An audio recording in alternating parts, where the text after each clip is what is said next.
ইসলামের ইতিহাসে অনেক যুদ্ধ হয়েছে। রাসূলুল্লাহ সাল্লাল্লাহু আলাইহি ওয়াসাল্লাম ছোট বড় অনেক যুদ্ধে তিনি শরীক হয়েছেন, নেতৃত্ব দিয়েছেন। ইসলামের মধ্যে বড় বড় যে যুদ্ধ সেগুলোকে বলা হয় গাজওয়া, আর ছোট যুদ্ধ যেগুলো সেগুলোকে বলা হয় সারিয়া। রাসূলুল্লাহ সাল্লাল্লাহু আলাইহি ওয়াসাল্লামের নেতৃত্বে ইসলামের প্রথম যুদ্ধ হয়েছিল রমজান মাসে, দ্বিতীয় হিজরিতে 17ই রমজান বদরের প্রান্তরে।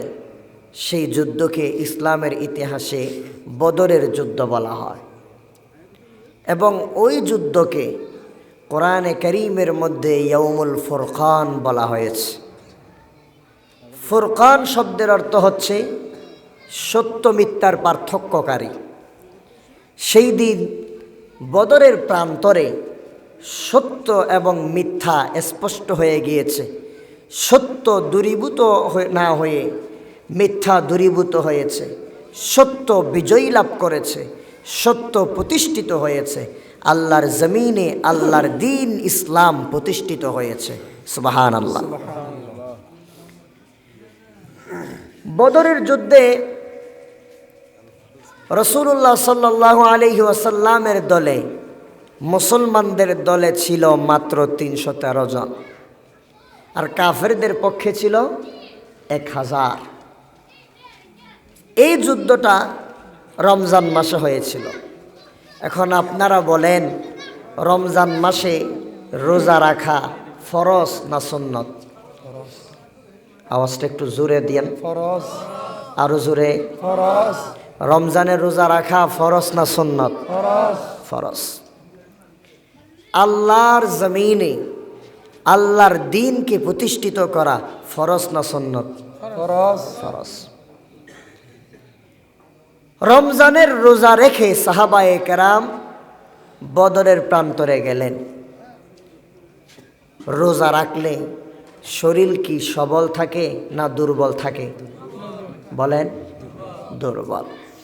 এখন দুর্বল, অপরদিকে আবার 313 জন, তার উপরে আবার মুসলমানদের কোনো আধুনিক অস্ত্র নাই। এই অবস্থায় যুদ্ধ করলে মুসলমানেরা যুদ্ধে বিজয় লাভ করবে না পরাজিত হবে? একটু বলেন। একত শরীরে শক্তি নাই, রোজা রাখছে। দ্বিতীয়ত সংখ্যায় কম। তৃতীয়ত অস্ত্রও নাই। এই অবস্থায় যুদ্ধ করলে যুদ্ধে বিজয় হবে না পরাজয় হবে? পরাজয়।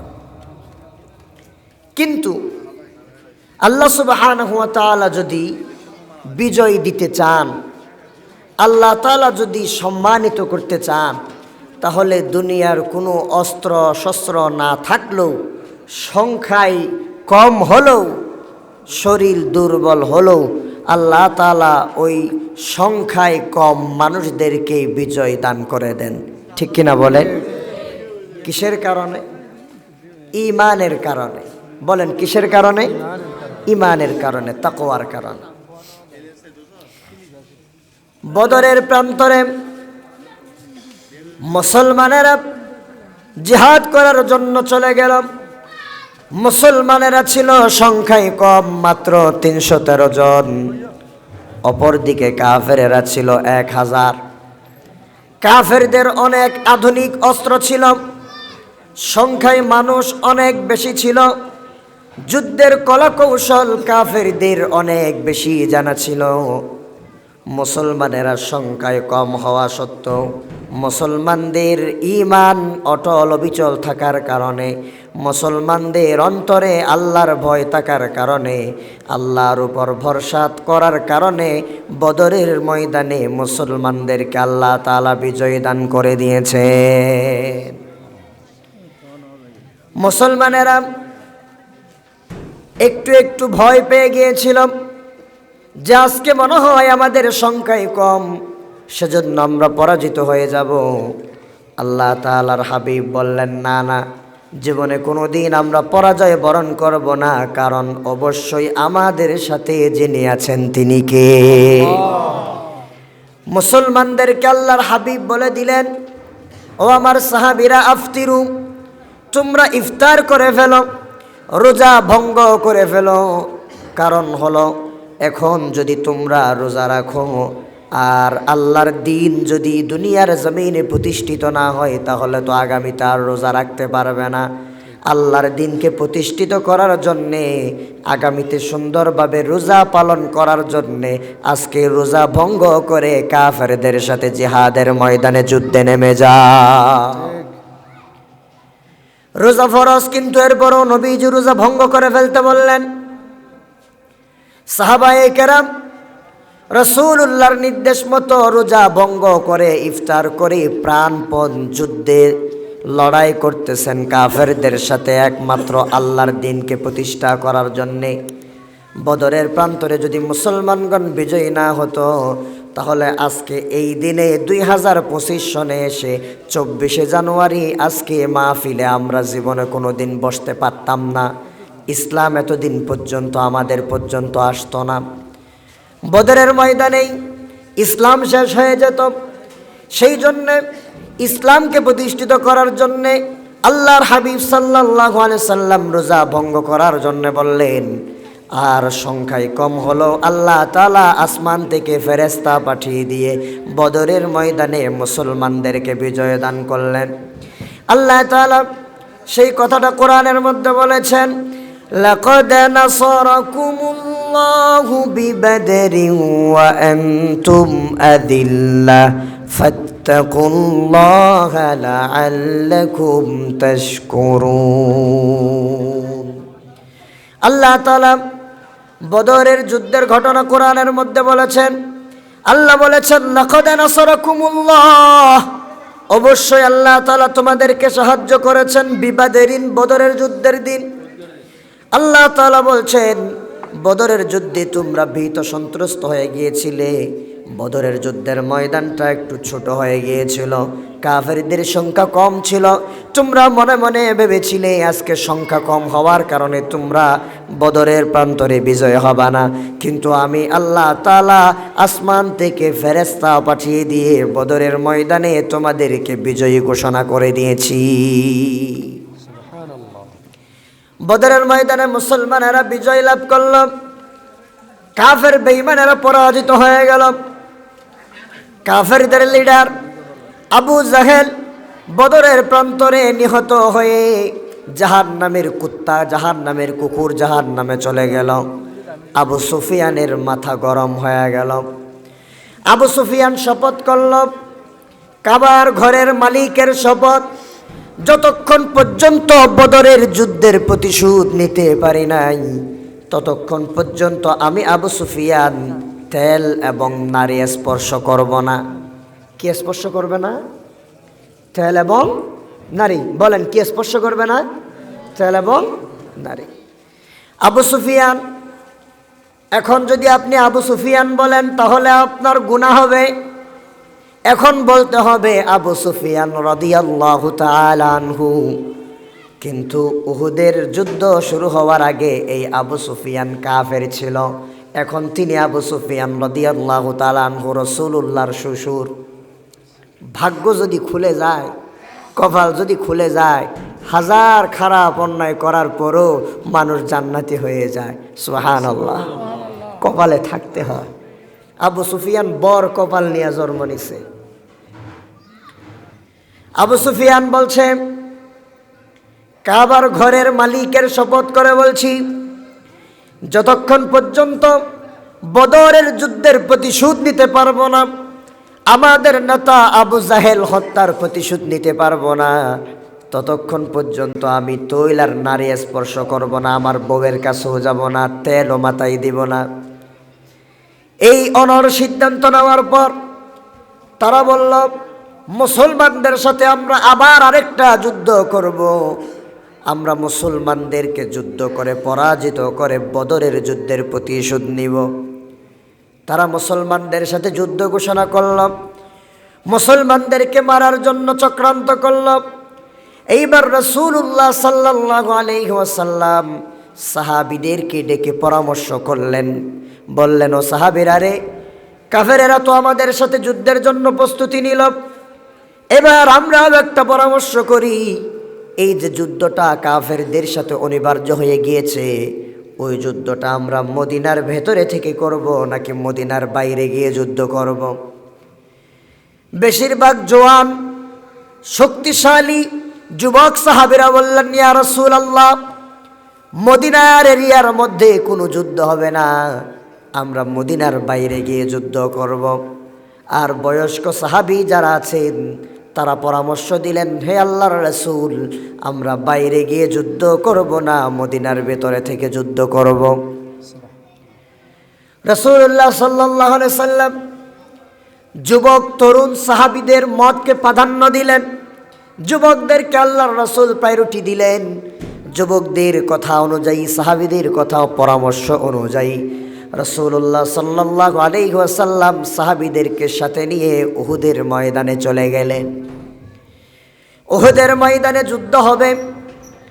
রাসূলুল্লাহ সাল্লাল্লাহু আলাইহি ওয়াসাল্লাম 70 জন সাহাবী যেই যুদ্ধের মধ্যে শহীদ হয়েছে, সেই যুদ্ধ সংগঠিত হওয়ার আগে আল্লাহর হাবিব সাল্লাল্লাহু আলাইহি সাল্লাম উহুদের ময়দানে গিয়ে সাহাবীদেরকে এক জায়গায় জড়ো করলেন। জড়ো করার পর নবীজি হযরতে আব্দুল্লাহ ইবনে জুবাইর রাদিয়াল্লাহু তাআলা আনহুর নেতৃত্বে 50 জন সাহাবীকে আলাদা করলেন। কতজন? জোরে বলেন কতজন? 50 জন সাহাবীকে নবীজি আলাদা করলেন আর বললেন, তোমাদের আমির, তোমাদের নেতা হলো আব্দুল্লাহ ইবনে জুবাইর। আব্দুল্লাহ ইবনে জুবাইরের নেতৃত্বে তোমরা উহুদের ময়দানের ওই গিরিপথটা পাহারা দিবা, আর আমি নবী এদেরকে সাথে নিয়ে উহুদের ময়দানে যুদ্ধ করব। যতক্ষণ পর্যন্ত আমি নবী তোমাদেরকে ওই গিরিপথ রাস্তা ছেড়ে দেওয়ার নির্দেশ না দিব, ততক্ষণ পর্যন্ত ওই জায়গা থেকে তোমরা এক চুল পরিমাণ নড়বে না। এটা আমি রাসূলের নির্দেশ। রাসূলের নির্দেশ অবশ্যই পালন করতে হবে। রাসূলের নির্দেশ পালন করা ফরজ। কারণ আল্লাহ তাআলা কোরআনে হাকিমের মধ্যে জানিয়ে দিয়েছেন, আল্লাহ তাআলা বলেন, আতিউল্লাহা ওয়া আতিউর রাসূল ওয়া উলিল আমরি মিনকুম। আল্লাহ তাআলা বলেন, দুনিয়ার মানুষ, এক নম্বরে তোমরা আল্লাহর আনুগত্য করবা, আল্লাহর কথা শুনবা। 2 নম্বর, ওয়া আতিউর রাসূল, রাসূলের আনুগত্য করবা, রাসূলের আনুগত্য করা ফরজ। 3 নম্বরে, রাসূল যখন থাকবে না, আল্লাহর হাবিব বলেন, দুনিয়ার মানুষ, তোমরা যখন 3 জন মানুষ এক জায়গায় হবা, 3 জনের মধ্যে একজনকে তোমরা তোমাদের আমির বানায়া নিবা। 3 জন মানুষ একসাথে আসো, একজনকে নেতা মানবা। ওই নেতার আনুগত্য করা আমি আল্লাহ রাব্বুল আলামিন ফরজ করে দিলাম। রাসূল যখন থাকবে না, তোমাদের নেতা যারা হবে, আল্লাহওয়ালা নেতা যারা হয়ে যাবে, ইমানদারদের নেতা যারা হয়ে যাবে, আমির যারা হয়ে যাবে, তাদের আনুগত্য করবা, কথা শুনবা, মান্য করবা। আল্লাহর রাসূলের কথা মতো 50 জন তীরন্দাজ সাহাবী আব্দুল্লাহ ইবনে জুবাইরের নেতৃত্বে গিরিপথ পাহারা দেওয়ার জন্য চলে গেলেন। অন্য সাহাবায়ে কেরাম নবীজির সাথে উহুদের ময়দানে যুদ্ধ করা শুরু করে দিলেন। যুদ্ধ করতে করতে করতে করতে সাহাবায়ে কেরাম প্রাণপণ যুদ্ধ করে নিজের জীবন বাজি রেখে উহুদের ময়দানে সাহাবায়ে কেরাম যুদ্ধের মধ্যে বিজয় লাভ করলেন। সুবহানাল্লাহ বলেন। সাহাবায়ে কেরাম যখন বিজয় লাভ করলেন, কাফের বেঈমানেরা তাদের সমস্ত ধন সম্পদ উহুদের ময়দানে ফেলে চলে গিয়েছে, পালিয়ে গিয়েছে। সাহাবায়ে কেরাম এদের রেখে যাওয়া ধন সম্পদগুলা কুড়িয়ে কুড়িয়ে নিচ্ছে, গনিমতের মালগুলা সংগ্রহ করছে। ওই দিক থেকে 50 জন তীরন্দাজ সাহাবী, যাদেরকে আল্লাহর রাসূল না বলা পর্যন্ত ওই রাস্তা পাহারা দিতে বলেছেন, সেখান থেকে কিছু সাহাবী আল্লাহর রাসূলের কথা অমান্য করে, আমিরের কথা অমান্য করে ওই গিরিপথ ছেড়ে দিয়া ময়দানের মধ্যে এসে গনিমতের মাল আহরণ করতেছে। তাদেরকে ডাক দিয়ে বলা হলো, ও নবীর সাহাবীরা, আল্লাহর হাবিব সাল্লাল্লাহু আলাইহি ওয়াসাল্লাম তোমাদেরকে বলেছেন যতক্ষণ নবীজি নির্দেশ না দিবেন ততক্ষণ পর্যন্ত রাস্তা না ছাড়ার জন্যে, কিন্তু তোমরা তো রাসূলের আদেশ অমান্য করে রাস্তা ছেড়ে চলে যাচ্ছ, কেন চলে যাচ্ছ? উত্তর দিল, নবীজি আমাদেরকে কখন বলবে আর আমরা এতক্ষণ পর্যন্ত এখানে দাঁড়িয়ে থাকবো? আমরা যদি এখন উহুদের ময়দানে গিয়ে কাফের বেঈমানদের পরে থাকা গনিমতগুলা সংগ্রহ না করি তাহলে তো আমরা গনিমত থেকে মাহরুম হয়ে যাব। আমরা তো গনিমতের মাল পাবো না, কারণ আমরা যুদ্ধ করি নাই, আমরা রাস্তা পাহারা দিছি। এজন্য মনে হয় আমরা গনিমতের মাল থেকে মাহরুম হয়ে যাব। সেজন্য গনিমতের মাল আহরণ করার জন্যেই ওই রাস্তা ছেড়ে দিয়ে আমরা এখানে এসে এগুলা নিচ্ছি। যখন সাহাবায়ে কেরাম ওই রাস্তা ছেড়ে দিল, হযরতে খালিদ বিন ওয়ালিদ রাদিয়াল্লাহু তাআলা আনহু, তখনও তিনি খালিদ বিন ওয়ালিদ রাদিয়াল্লাহু তাআলা আনহু হন নাই। আগেই বলছিলাম যদি কপাল বড় কপাল হয় আল্লাহ রাব্বুল আলামিন জাহান্নামে মানুষগুলারও জান্নাতে মানুষ বানায়া দেয়। খালিদ বিন ওয়ালিদ রাদিয়াল্লাহু তাআলা আনহু উহুদের ময়দানে যুদ্ধ করেছেন কাফেরদের পক্ষ হয়ে, কিন্তু তিনি এখন জান্নাতি রাদিয়াল্লাহু তাআলা আনহু হয়ে গেছেন। আবু সুফিয়ান উহুদের ময়দানে যুদ্ধ করেছেন কাফেরদের পক্ষ হয়ে, কিন্তু তিনি এখন জান্নাতি রাদিয়াল্লাহু তাআলা আনহু হয়ে গেছেন। আবু সুফিয়ানের স্ত্রী হিন্দা উহুদের ময়দানে আল্লাহর রাসূলের চাচার কলিজাটারে ফেরে একদম চাবায়া চাবায়া খেয়েছে, অথচ তিনি এখন রাসূলুল্লাহর শাশুড়ি হয়ে গেছেন। ও ভাই, কপালে যদি হেদায়েত থাকে, কপালে হেদায়েত থাকলে অটোমেটিক হেদায়েত চলে আসবে, আর যদি কপালে হেদায়েত না থাকে জান্নাতি মানুষগুলাও পরবর্তীতে জাহান্নামে হয়ে যায়। দুইটা প্রমাণ দিচ্ছি আপনাদেরকে। এক, আবু সুফিয়ান এতদিন কাফের, জাহান্নামী, রসুলের বিরোধী, কিন্তু পরবর্তীতে এসে জান্নাতি হয়ে গেছে। খালিদ বিন ওয়ালিদ উহুদের ময়দানেও রসুলের বিরোধী, ইসলামের বিরোধী, কিন্তু পরবর্তী এসে তিনি জান্নাতি হয়ে গেছেন।